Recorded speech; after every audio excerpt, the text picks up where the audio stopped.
Hello dear student, welcome to growing knowledge YT official. আজকে আমি তোমাদের ক্লাস 7-এর ওয়েস্ট বেঙ্গল বোর্ডের লেসন টুতে যে রিডল বলে যে প্রশ্নটা আছে সেটার কিন্তু আমি খুব সহজ এবং মজার সাথে তোমাদেরকে আজকে আমি পড়াবো। ওকে, আচ্ছা, রিডল মানেটা কি? রিটেল মানে হলো স্যার ধাঁধা।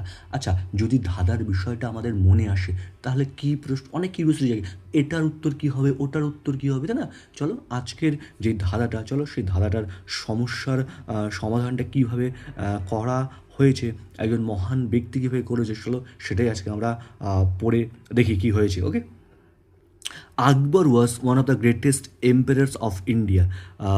ভারতবর্ষের অন্যতম সম্রাটদের মধ্যে প্রধান ছিলেন আমাদের কিন্তু সম্রাট আকবর। ওকে, আচ্ছা, এম্পায়ার মানে হচ্ছে সম্রাট। ওকে, এবং এর যদি আমরা ফেমিনাইন জেন্ডারটা দেখি সেটা হবে কিন্তু empress. Okay, he belong to the Mughal dynasty. তিনি কিন্তু মুঘল সাম্রাজ্য ছিলেন, সেই মুঘল সাম্রাজ্যর তিনি একজন সম্রাট ছিলেন।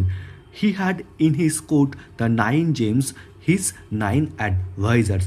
তার রাজসভায় কিন্তু 9টা রত্ন ছিলেন। এই 9টা নবরত্ন আবার কিন্তু তার 9টা প্রধান উপদেষ্টা দাতা ছিলেন।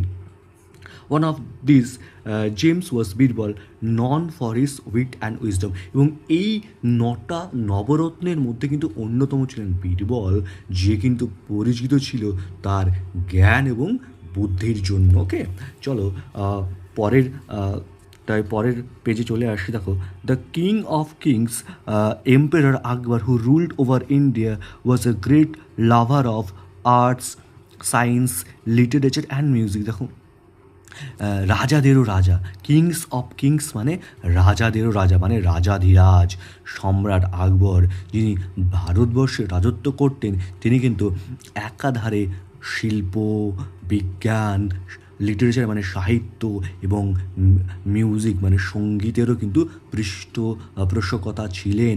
তার মানে কিন্তু তিনি বলো শিল্প বলো, বিজ্ঞান বলো, লিটারেচার, সাহিত্য বলো, গান বলো, এই সমস্ত কিছু কিন্তু খুবই ভালোবাসেন। এবং আমরা জানি যে তার রাজসভা থেকে কিন্তু তানসেন বলে যে মহান সঙ্গীত বিশেষজ্ঞ ছিলেন তিনি কিন্তু বিলং করতেন। One day on a fine morning he was walking in his vast garden. একদিনকার সকালবেলা একটা সুন্দর রৌদ্র ঝলমলে দিনে তিনি কিন্তু তার বাগানে হাঁটাহাঁটি করছেন। ভার্স্ট গার্ডেন মানে খুবই বড় একটা বাগান। His garden was lined with trees that produced the tastiest and